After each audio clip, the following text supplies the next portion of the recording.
Hello everyone, আমার একটি নতুন ভিডিওতে তোমাদের সকলকে অনেক অনেক স্বাগত। আজকে সকাল থেকেই অনেক বৃষ্টি হচ্ছে, আর এই বৃষ্টির দিনেই একটু চা আর তার সাথে একটু গরম গরম ভুজিয়া হলে কেমন হয়। আজ আমার বাগানে অনেক সুন্দর সুন্দর ফুল ফুটেছে। এদিকে জবা আর এই গোলাপটা অনেক দিন আগেই ফুটেছে, তাই কালারটা একটু ফেড হয়ে গেছে। চলো আজকে একটু গরম গরম আলু ভুজিয়াই বানিয়ে নেওয়া যাক। তো আলুর ভুজিয়া বানাবার জন্য আমি এখানে দুটো সেদ্ধ করা আলু নিয়ে নিয়েছি, খোসা সমেত সেদ্ধ করে নিয়েছি আলুগুলো। এবার সেদ্ধ করার পর খোসাগুলো একে একে ছাড়িয়ে নেব। খোসা সমেত আলুগুলো সেদ্ধ করার কারণে আলুগুলো খুব ভালোভাবে কিন্তু গ্রেট করা যাবে। খোসা ছাড়িয়ে করলে একটু জল জলে হয়ে যাবে, যেটা পরে মাখতে কিন্তু একটু প্রবলেম হবে। এরপরে একটা গ্রেটার নিয়ে তাতেই সেদ্ধ করা আলুগুলো ভালোভাবে আমি গ্রেট করে নিচ্ছি।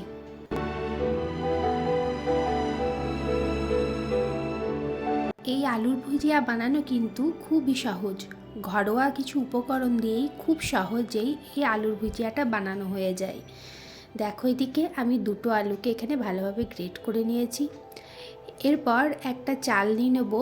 এবার 1 কাপ আমি এখানে নিয়ে নিয়েছি বেসন। এবার ভালো করে বেসনটাকে আমি চেলে নেব আলুটার মধ্যে।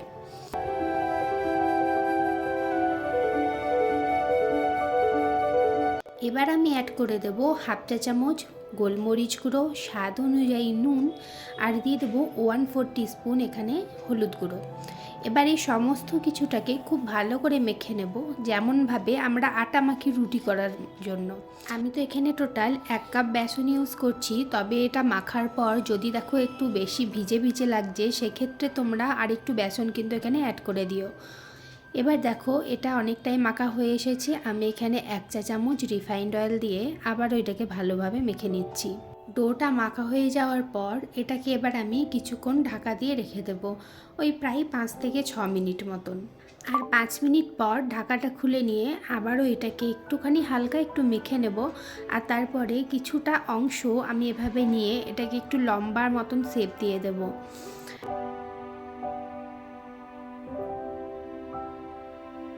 এবার আমি একটা নিয়ে নিলাম মেশিন।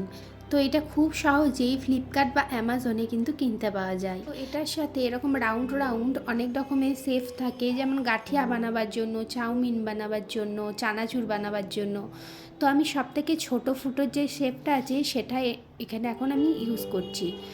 তো এর মধ্যে ভালো করে একটু তেল ব্রাশ করে নিতে হবে প্রথমে। আর তারপরে এই যে লম্বা করে রেখেছিলাম যে অংশটা, সেটা আমি আস্তে আস্তে এর মধ্যে ঢুকিয়ে দিচ্ছি। এবার দেখো, এই যে রিংয়ের মতন আছে, এটাকে একদম শেষ পর্যন্ত নিয়ে আসতে হবে। আর তারপরে এটা এরকম ঘুরিয়ে প্যাঁচের মতন এটাকে লাগিয়ে দিতে হবে। আর উপরের যে হ্যান্ডেলটা দেখছো, ওটা ঘুরিয়ে ঘুরিয়েই কিন্তু ভুজিয়াটা তৈরি হবে। এদিকে তেলটা আমি একটু চেক করে নিলাম গরম হয়েছে কি না। এবার দেখো, আমি আস্তে আস্তে এখানে ভুজিয়াগুলো ভেজে নিচ্ছি। ওপর থেকে এরকম ঘুরিয়ে ঘুরিয়ে ভালো করে তেলের মধ্যে ছেড়ে দিতে হবে ভুজিয়াগুলো। এই সময় গ্যাসের ফ্লেমটা কিন্তু লো টু মিডিয়ামে থাকবে। আর এই ভুজিয়াটা একদম লো টু মিডিয়াম ফ্লেমেই পুরোটা কিন্তু ভাজা হবে। একটা সাইড আমি 2 থেকে 3 মিনিট ভেজেছি একদম লো টু মিডিয়াম ফ্লেমে। তারপরে আরেকটা দিক আমি উল্টে দিচ্ছি, সেটাও 2 থেকে 3 মিনিট কিন্তু আমি ভেজে নিয়েছি।